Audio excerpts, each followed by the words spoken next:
Buenas noches. Estábamos haciendo un poquito de tiempo para ver si llegaban nuestros hermanos. Creo que de a poquito ya se van sumando. Queremos agradecer la presencia y darles una muy cordial bienvenida a esta última noche del seminario de Daniel. Agradecer especialmente al equipo de chicos que han estado con nosotros conduciendo los cantos, la adoración. Hoy está Abraham y Roy. Como iglesia nos encanta que ellos vengan, nos ayuden a cantar. Y agradecer por intermedio de ustedes, chicos, ustedes tienen un jefe que los coordina. Agradecerle también a ellos. O los dos son jefes. Bueno, agradecer a Luciano también por acompañarnos en esta semana. Estoy convencido de que ha sido una semana muy bendecida. Hemos tomado decisiones para el Señor y hoy estamos en la última noche. Tenemos información de cómo el mensaje que se presenta aquí se va reproduciendo a través de Internet, a través de los medios de comunicación. Realmente es una bendición que podamos llegar a muchas personas cada vez que nos reunimos aquí en la Iglesia del Parque. Vamos a comenzar como lo hicimos todas estas noches, cantando. Le pedimos a los chicos que se adelanten.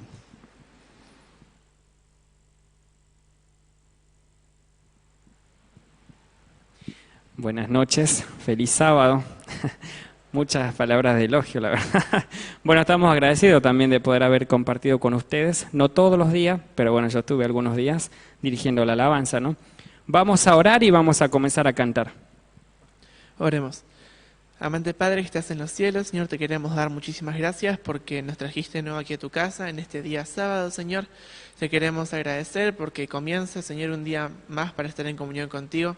Te queremos pedir que tú prepares nuestros corazones para recibir el mensaje que tenemos que recibir hoy y que seas tú, Señor, el que guíe nuestras mentes y nuestra concentración hacia lo que el mensaje que va a haber hoy. Gracias por todo y te queremos pedir que te quedes con nosotros también en la alabanza. En el nombre de Jesús. Amén.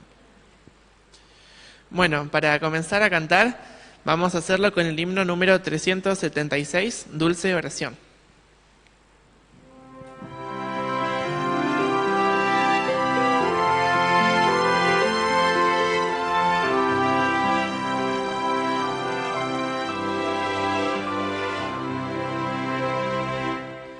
Dulce oración, dulce oración, de toda influencia mundana, elevas tú mi corazón al tierno Padre Celestial.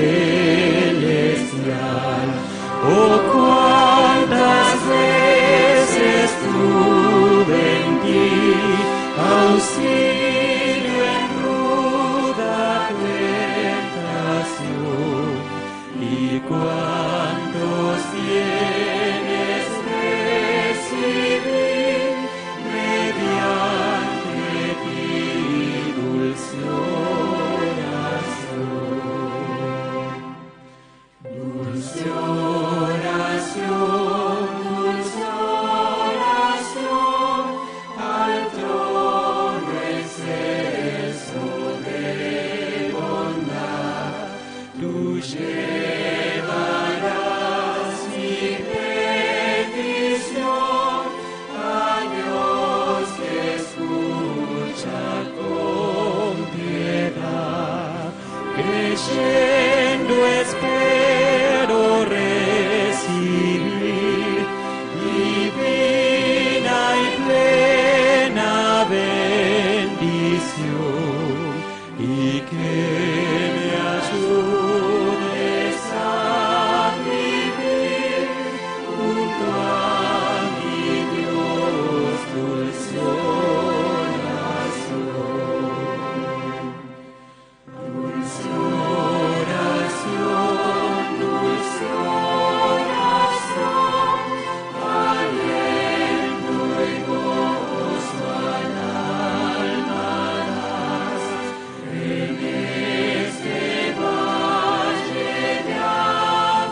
Bueno, ahora vamos a cantar todos juntos el himno número 61. Santo, santo, santo, Dios omnipotente.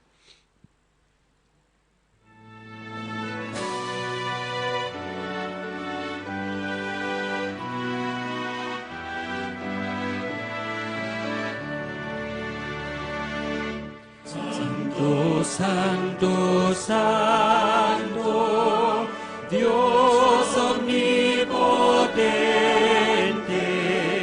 canto de mañana, tu excelsa majestad.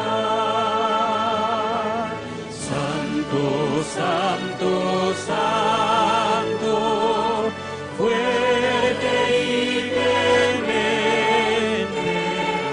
Dios sobre todo, Rey de eternidad. Santo, santo, santo, ángeles te adoran, echan sus coronas del trono en derredor. Miles y millones ante ti se postran, tú que eras y eres y has de ser Señor. Santo, santo, santo, aunque estés velado, aunque el ojo humano tu faz no pueda ver, solo tú eres santo, como tú no hay otro, puro es tu amor, perfecto es tu poder.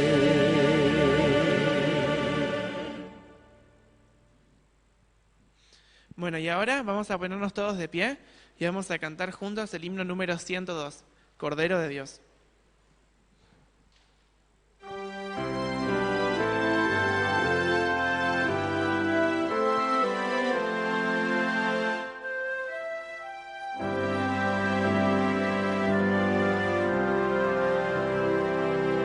Hijo de Dios, eterno Rey, desde su trono descendió para pisar un suelo vil y cual cordero perecer. Oh Salvador, mi Salvador, Cordero Santo de mi Dios, quien me lavó de mi maldad, es el Cordero mi Señor.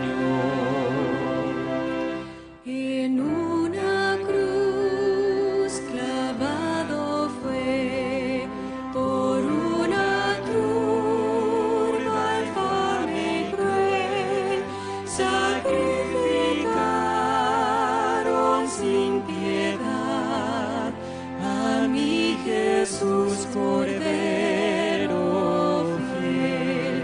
Oh Salvador, mi Salvador, Cordero Santo de mi Dios, quien me lavó de mi maldad, es el Cordero mi Señor.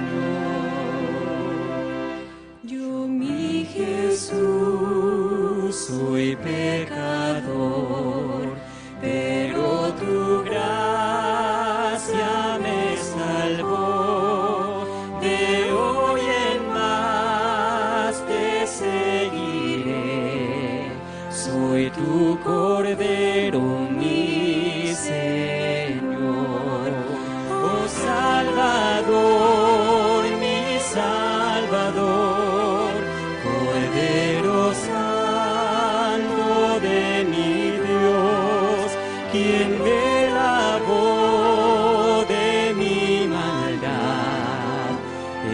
el Cordero mi Señor.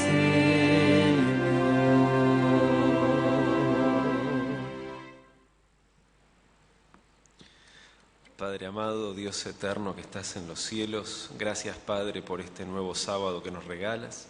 Gracias porque lo podemos recibir aquí entre hermanos en tu casa de oración. Gracias porque podemos alabarte, Señor, glorificarte y buscarte en oración. Padre, te pedimos tu presencia, tu compañía y en especial tu ayuda para comprender estas profecías tan importantes que están en la palabra, en el libro de Daniel. Te lo pedimos en el nombre de Jesús. Amén. Bueno, muy buenas noches, un feliz sábado. Sean todos bienvenidos a la casa de Dios. Me voy a sumar al agradecimiento de Gabriel, o más bien lo voy a retrucar. Yo también quiero agradecer mucho a la música, a los músicos que estuvieron acompañándonos. Quiero agradecerle mucho a los hermanos que estuvieron con el sonido, con el video, con la computadora, ¿sí? A los hermanos, a todos los hermanos aquí de la Iglesia del Parque que me fueron acompañando con estos temas, a Gabriel, a Gerson, gracias a todos. La verdad que ha sido un placer para mí estar con ustedes, me he sentido muy cómodo.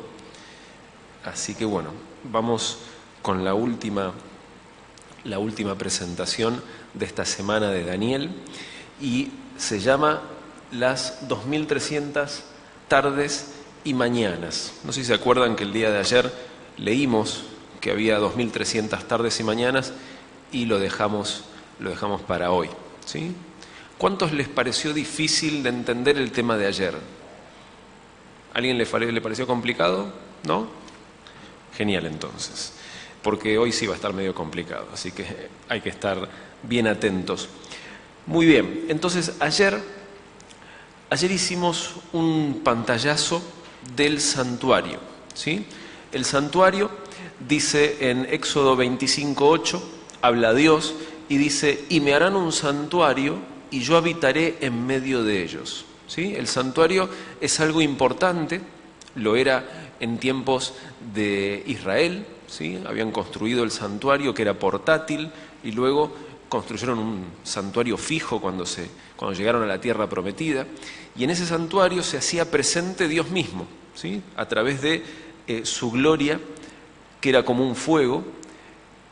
Dentro del santuario estaba el lugar santo con los muebles que vimos ayer, y el lugar santísimo con el arca del pacto, ¿sí? La gloria del Señor aparecía aquí entre los dos ángeles, ¿sí? Aquí aparecía Dios en persona en forma de gloria de fuego, y dentro del arca del pacto estaban los 10 mandamientos, ¿sí? La ley de Dios. Entonces era el mueble más importante dentro del lugar más santo, el lugar santísimo. Con respecto al santuario, había un servicio diario, ¿sí? Ahí podemos leer que esto es lo que ofrecerás sobre el altar cada día, continuamente, 2 corderos de un año. Ofrecerás uno de los corderos al amanecer y el otro cordero lo ofrecerás al atardecer. Éxodo 29, 38 y 39. Entonces, todos los días, absolutamente todos los días, sin excepción, había que traer 2 corderos. Uno a la mañana, sacrificarlo, ponerlo al fuego y se iba consumiendo hasta la hora de la tarde. Y ahí era cuando había que sacrificar al otro cordero y ponerlo a cocinar, digamos, a quemarse hasta el otro día. Y ahí empezaba el ciclo de nuevo. Todos los días, absolutamente todos los días, había que hacer el sacrificio diario. Esto significaba el perdón diario para todo el pueblo de Israel, ¿sí? Y una vez al año había un servicio que era el día de la expiación. Entonces Aarón echará suertes sobre los 2 machos cabríos, una suerte para Jehová y otra suerte para Azazel. Luego Aarón hará acercar el macho cabrío sobre el cual haya caído la suerte para Jehová y lo ofrecerá en sacrificio por el pecado. Pero el macho cabrío sobre el cual haya caído la suerte para Azazel será presentado vivo delante de Jehová. para hacer expiación sobre él y enviarlo a Azazel al desierto. Levítico 16.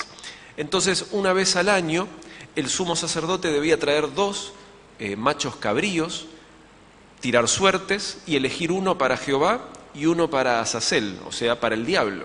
Entonces, el que era para Jehová se sacrificaba para limpiar los pecados del santuario. Todos esos pecados que fueron confesados por el pueblo día tras día, un día al año, con este sacrificio se perdonaban todos esos pecados que habían quedado dentro del santuario.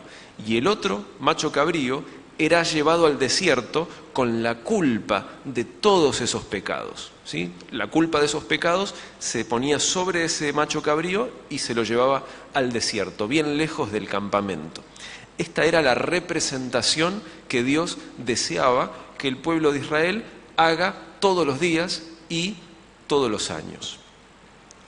Entonces, nosotros tenemos que la purificación del santuario ilustraba 3 fases del ministerio de Cristo.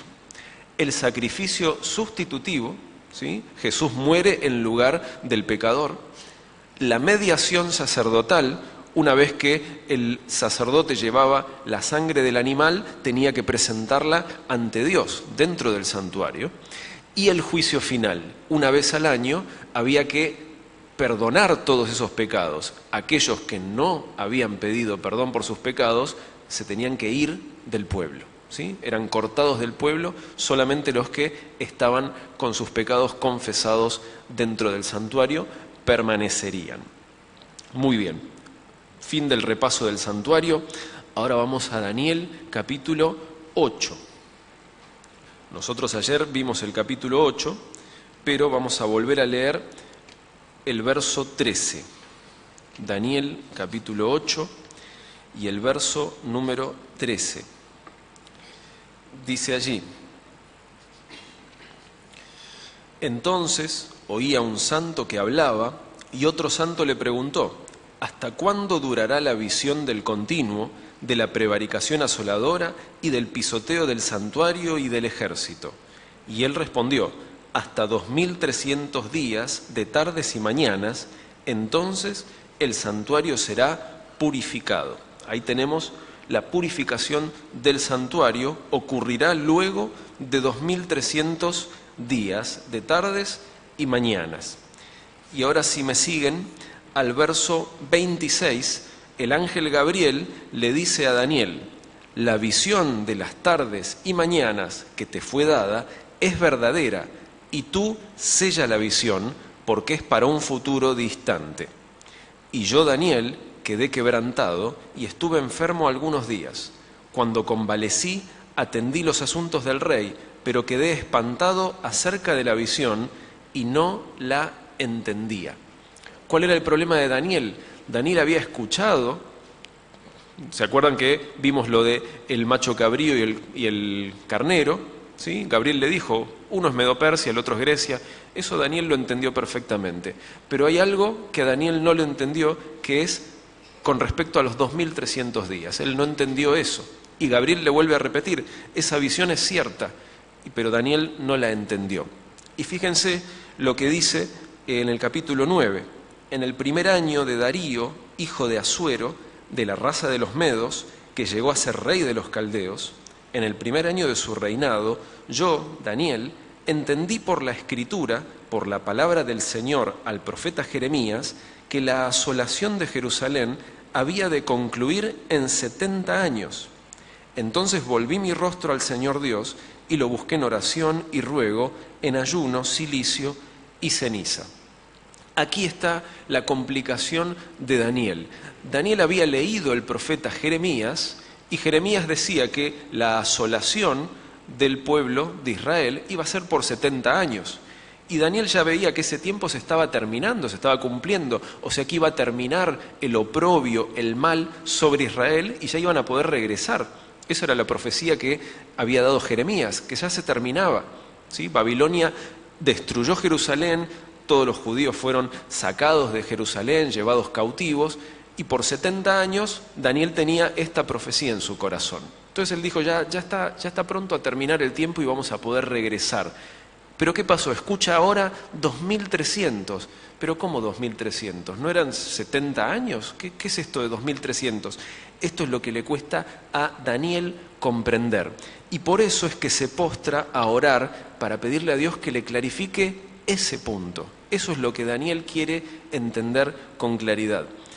Y una vez más, Dios envía a su ángel Gabriel a clarificar este punto.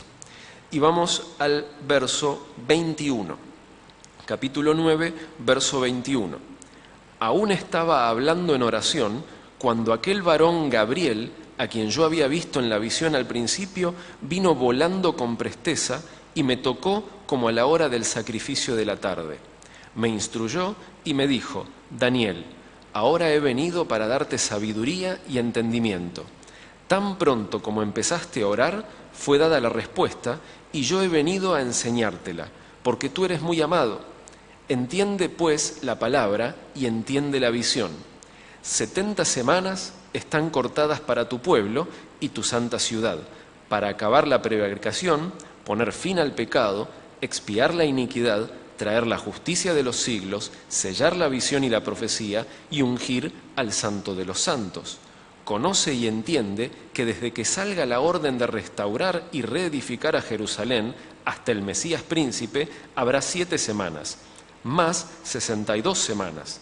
La plaza y la muralla se reedificarán en tiempos angustiosos. Después de las 62 semanas le quitarán la vida al Mesías, y no por sí mismo, y el pueblo de un príncipe que ha de venir destruirá la ciudad y el santuario. Su fin vendrá como una inundación, y hasta el fin de la guerra será talada con asolamiento.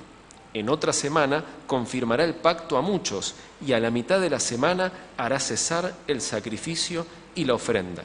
Y sobre el ala del templo uno ejecutará la abominación asoladora, hasta que la ruina decretada caiga sobre el desolador. Esta es la explicación que el ángel Gabriel le da a Daniel con respecto a estas fechas, estos números que él había escuchado. Entonces vamos a analizar un poco las palabras del ángel. El ángel dice en Daniel 9, 24, dice que hay 70 semanas que son cortadas, ¿verdad? Dice que 70 semanas son cortadas. La pregunta sería, ¿de dónde son cortadas? ¿De dónde son cortadas esas 70 semanas? Son cortadas de los 2300 días, ¿sí? Entonces, si tenemos aquí 2300 días, el ángel está diciendo que 70 semanas son cortadas, ¿sí? Lo que quiere hacer Gabriel es explicar esta parte. La intención de Gabriel no es explicar todo lo que va a ocurrir durante 2300 días. Lo que quiere explicar Gabriel es lo que va a ocurrir aquí, 70 semanas, ¿sí? Si una semana son 7 días, 7 semanas son 49 días, 70 semanas son 490 días. ¿Hasta ahí estamos bien? Perfecto. Como vimos ayer, en la Biblia, en la profecía, un día equivale a un año, ¿sí? De acuerdo a lo que dice Ezequiel.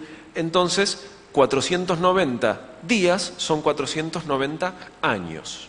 Bien, entonces de esos 2300 años, el ángel Gabriel quiere explicar qué va a pasar durante los primeros 490 años. ¿Qué es lo que tiene que hacer el pueblo de Daniel? Fíjense que las 70 semanas son cortadas para tu pueblo y tu santa ciudad. ¿Cuál es el pueblo de Daniel? Es el pueblo hebreo, los judíos. Entonces, dice así, si vemos en el verso 24, tienen que acabar la prevaricación, poner fin al pecado, expiar la iniquidad, traer la justicia de los siglos, sellar la visión y la profecía y ungir al santo de los santos, ¿sí? Esa es la misión que Dios le deja al pueblo de Israel. Entonces aquí tenemos, tienen que hacer todo esto. ¿Por qué? Porque evidentemente no lo estaban haciendo. Y como Dios tiene una paciencia con un límite, ¿se acuerda cuando hablamos de la paciencia? Le dice, yo te voy a dar hasta 70 semanas para que hagas todo eso. Y si no lo haces en ese plazo de tiempo, vas a dejar de ser mi pueblo escogido. y me voy a buscar a otro pueblo. ¿Bien? Entonces yo te doy 490 años para que hagas todo esto. ¿Lo hicieron? No lo hicieron. No. Desgraciadamente, el pueblo de Israel no cumplió con ninguna de esas características, de estas consignas que le dejó la profecía. Entonces, vamos a ver ahora, tenemos que hay 2300 años, ¿sí? Pero no sabemos cuándo comienzan ni cuándo terminan. Pero sabemos que cuando comienza hay 490 años para el pueblo judío, ¿sí? Y sabemos que al final se purifica el santuario. Vamos a ver cuándo comienza este periodo para que se empiecen a acomodar las fechas, ¿bien? Y los eventos. Daniel 9:25. Conoce y entiende que desde que salga la orden de restaurar y reedificar a Jerusalén hasta el Mesías príncipe, habrá 7 semanas, más 62 semanas, la plaza y la muralla se reedificarán en tiempos angustiosos. Entonces el ángel me está diciendo cuándo empieza a contar este tiempo. Comienza a contar desde que sale la orden de restaurar Jerusalén, ¿sí? Ahora, Jerusalén había sido destruida por el imperio babilónico. El rey Nabucodonosor destrozó el templo, destrozó la ciudad, las murallas. No había quedado ciudad. Entonces, y los judíos tampoco quedaron allí. Había algunos, ahí los más pobres habían quedado en los alrededores de la ciudad arruinada, pero la mayoría había quedado en la dispersión. Entonces dice que hay un decreto para reconstruir la ciudad. Desde que Medo-Persia toma el control del imperio, desde que Medo-Persia destruye Babilonia, salen 3 decretos, ¿sí? Vamos a ver cuáles son esos decretos. El primer decreto, la primera orden, es el decreto de Ciro en el año 537 a.C. Ciro, de Persia, permite, con esta orden, que los judíos regresen a la zona geográfica de Jerusalén, ¿sí? Ciro les permite a los judíos que puedan irse de donde estaban y regresar allí a la zona de Jerusalén. Más adelante hay un decreto de Darío I, Darío Medo, y Darío en el 520 a.C. da la orden para que puedan reconstruir el santuario, para que puedan volver a tener el culto, ¿sí? Para que puedan volver a hacer los sacrificios. El judío sin el sacrificio no tenía perdón de sus pecados. El templo era la base de toda su creencia. Necesitaban el culto, necesitaban el templo, y Darío les da la orden para que lo puedan reconstruir. Pero faltaba una orden más. El decreto de Artajerjes en el año 457 es el que permite que reconstruyan las murallas y Jerusalén vuelva a ser una ciudad hecha y derecha, como cualquier otra ciudad, que vuelva a tener autonomía, que vuelva a tener gobernantes, que vuelva a tener el templo, que vuelva a tener una plaza donde comerciar, que vuelva a ser una ciudad como todas las demás. Y ese es el decreto que da comienzo a nuestro conteo de días, 457 a.C. Entonces, Gabriel separa estos 490 años en 3 periodos, porque él dice que hay 7 semanas, 62 semanas y 1 semana. En total, 70 semanas, ¿verdad? Entonces tenemos 49 años, 434 años y 7 años. Y ahora que podemos poner la fecha, 457 a.C., le sumamos 490 años y llegamos al año 34 después de Cristo, ¿sí? Esos son los 490 años que Dios le dio al pueblo judío para, recuerdan, ¿verdad?, evitar el pecado, ungir al Santo de los Santos, pero no lograron ninguna de esas cosas. Ahora vamos a ver qué dice Gabriel acerca de esta última semana, porque da detalles específicos. Vamos a ver Daniel 9, 26 y 27. Dice así: después de las 62 semanas le quitarán la vida al Mesías, y no por sí mismo, Y el pueblo de un príncipe que ha de venir destruirá la ciudad y el santuario. Su fin vendrá como una inundación y hasta el fin de la guerra será talada con asolamiento. En otra semana confirmará el pacto a muchos y a la mitad de la semana hará cesar el sacrificio y la ofrenda. Si una semana tiene 7 días, la mitad de una semana tendría que ser 3 días y medio.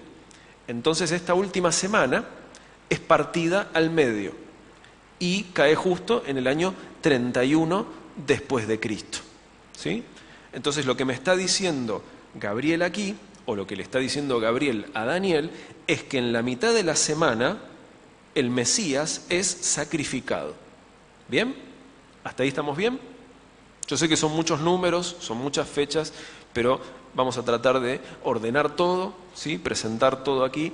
Después, esto está grabado en Facebook, ustedes pueden acceder a estas imágenes y copiarse todo, eso está bueno también. Entonces vamos a continuar. Bien, entonces tenemos 457 hasta el 34, 7 semanas 49 años, 62 semanas 434 años, 3 años y medio, 3 años y medio, ¿sí? Y las fechas donde termina cada periodo, ¿bien? Y después, para poder sacar cuándo termina toda la profecía de los 2300 años, lo que tenemos que hacer es 2300 menos 490 y nos va a dar 1810. Entonces, yo le tengo que sumar 1810 a 34 para saber dónde termina este periodo profético. Entonces eso me va a dar 1844 después de Cristo. Entonces la profecía en total de los 2300 días termina en 1844. Por lo tanto, es a entonces cuando se purifica el santuario. Hasta 2300 días y el santuario será purificado. Entonces, aquí tenemos la fecha en la que el santuario es purificado. Vamos a analizar, para cerrar el tema de las 70 semanas, los eventos que ocurren allí. Tenemos 457, decreto de Artajerjes, orden para reconstruir la ciudad de Jerusalén y las murallas y el comercio, ¿sí? Que la ciudad sea hecha y derecha, comienzo de los 2300 días. 408 a.C., reconstrucción de Jerusalén, terminan de reconstruir la ciudad. La ciudad y la muralla son levantadas, se termina de construir. ¿Qué ocurre en el año 27 después de Cristo? Príncipe Mesías. Mesías, del hebreo Meshiach, significa ungido, lo mismo que Cristo. Cristo viene del griego Christos, significa ungido. ¿Y ungido qué significa? Que se le derrama algún tipo de unción sobre su cabeza, en especial aceite. En el caso de nuestro Señor Jesús, al ser bautizado en el río Jordán, Él es ungido con el Espíritu de Dios. Él es ungido con el Espíritu Santo cuando Él sale de las aguas. Entonces, ¿cuándo ocurrió eso? Ocurrió en el año 27 después de Cristo. El ministerio de Cristo en esta tierra, después de ser bautizado, duró 3 años y medio.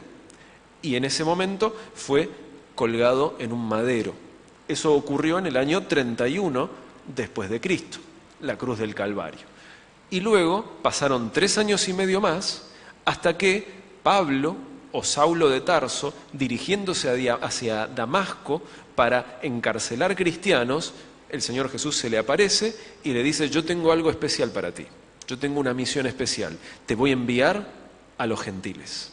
Se terminó el tiempo para los judíos, ya no lo van a cumplir, ya no van a cumplir con los requisitos que yo le dejé, entonces yo me voy con otro pueblo. No es que voy a descartar a cualquier judío, todo judío que acepte las cosas tal y como se las mencioné, rechazar el pecado, ungir al Santo de los Santos, el que cumpla con todo eso puede unirse a la iglesia, y el que no quedó apartado. Entonces Dios manda a Pablo de Tarso, ¿sí? Un teólogo impresionante, hacia los gentiles, y allí empieza el nuevo pueblo, que ya no es un pueblo de carne y sangre, sino es un pueblo espiritual. Es todo aquel que crea, todo aquel que entienda, todo aquel que conozca. ¿Estamos bien hasta ahí? Bien. Entonces, estos son los 490 años. Quizás hay algunas personas que dicen, pero ¿cómo? 31 la cruz. ¿No era que murió a los 33? La Biblia nunca dice a qué edad muere Jesús.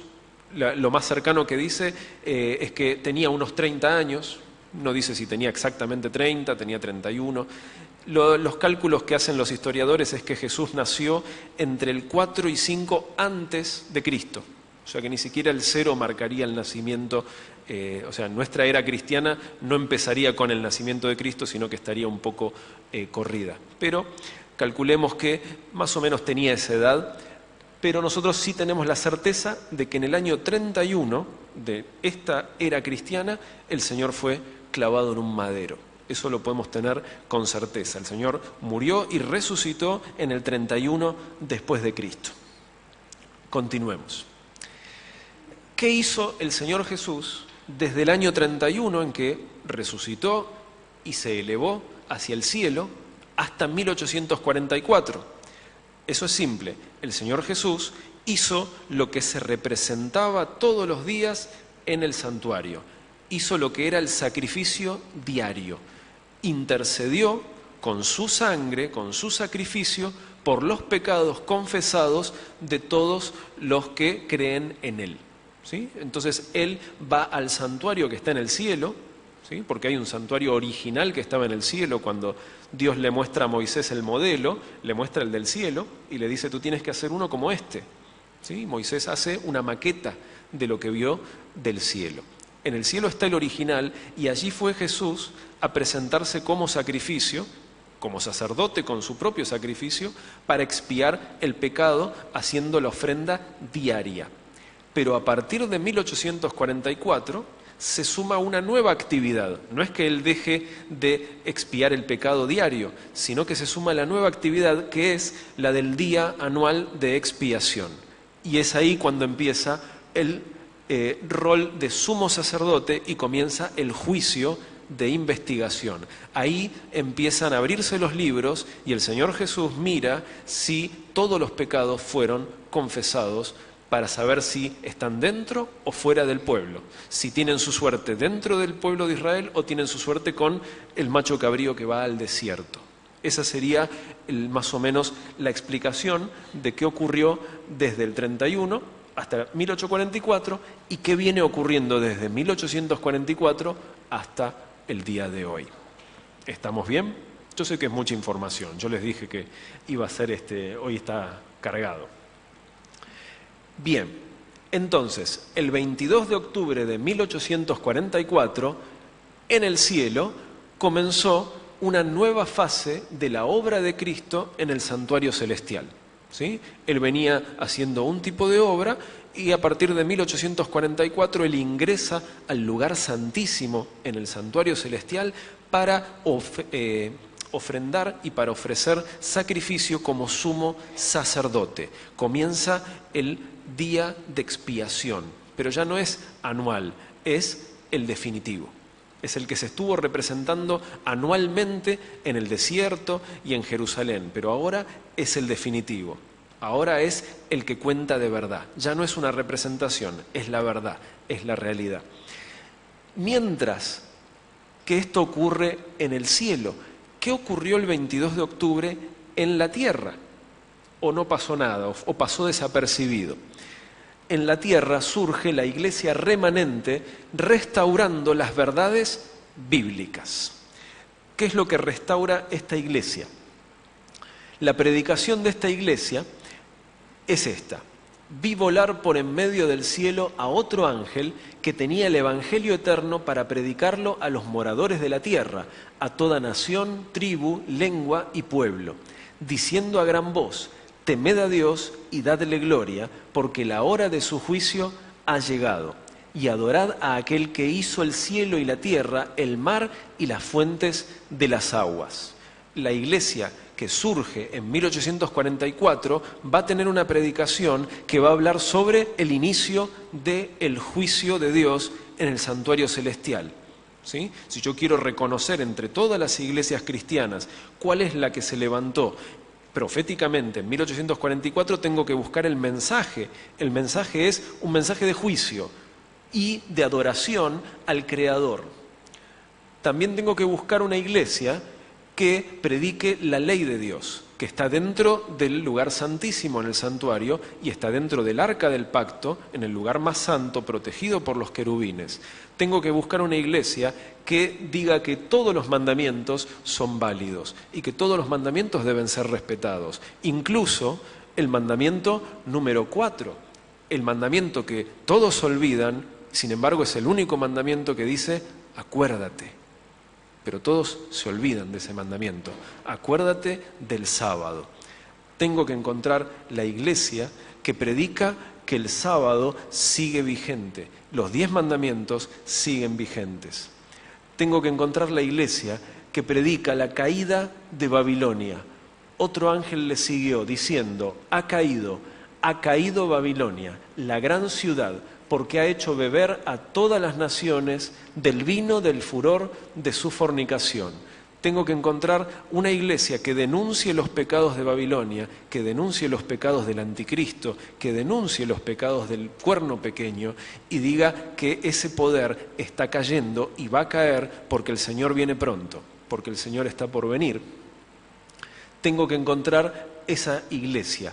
¿Cuáles son las características de la iglesia que surgió en 1844 como cumplimiento de la profecía bíblica? Primero, surge luego de 1844. Sí o sí, la profecía me dice que termina en 1844 el conteo profético y que recién allí comienza la purificación del santuario. Por lo tanto, esta iglesia tiene que aparecer en 1844. ¿Dónde aparece? Surge en América. ¿Por qué digo que surge en América? Hemos visto que en Europa estaba surgiendo el cuerno pequeño. Y vemos que en Apocalipsis 12:14 vemos que a la iglesia se le dan alas como de águila y se la transporta a un lugar desierto. Y el único lugar desierto donde el cristianismo huyó de Europa es América. Tenemos que buscar en América después de 1844. Tenemos que buscar una iglesia que hace énfasis en los 10 mandamientos, incluso el 4.º mandamiento que habla acerca del 7.º día, el sábado. Tengo que encontrar una iglesia que trate de que la gente se acuerde del sábado como dice el mandamiento. Tengo que encontrar una iglesia que predique el comienzo del juicio divino en 1844. Ese tiene que ser parte del mensaje de la iglesia verdadera. Tengo que encontrar una iglesia que predique la caída de Babilonia. Tengo que encontrar una iglesia que predique el segundo advenimiento de Cristo, para poder saber que esa es la iglesia que proféticamente Dios levantó en la tierra al mismo tiempo que comenzó su trabajo como sumo sacerdote en el santuario celestial. Ustedes quizás esta noche quisieran que yo les dé alguna pista.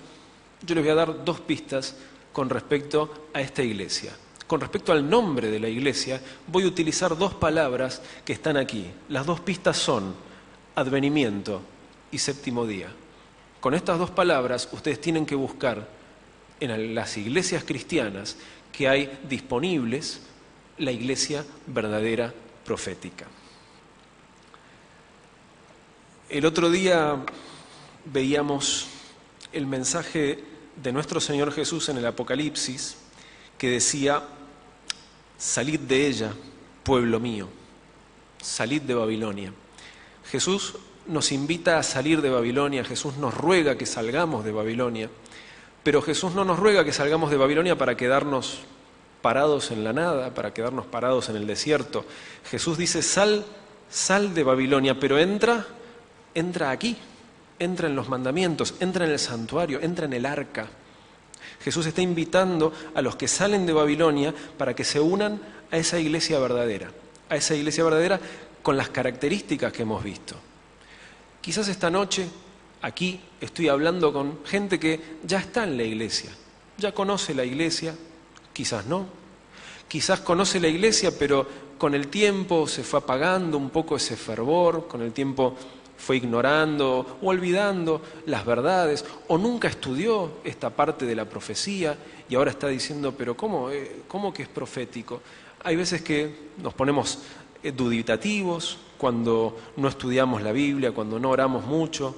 El tiempo pasa, las cosas demandan atención, el trabajo, la familia, la economía, la política, y uno se va olvidando, y hay veces que uno duda y dice, ¿qué estoy haciendo? ¿Qué estoy haciendo aquí?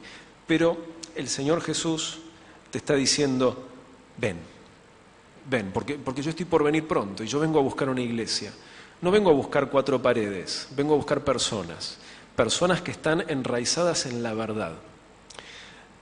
Si en algún momento, en estas 6 noches, contando esta que estuvimos compartiendo la palabra de Dios, hay algo que no te quedó claro, hay algo que no comprendiste, yo te invito a que cuando terminemos te acerques adelante, te acerques y conversemos.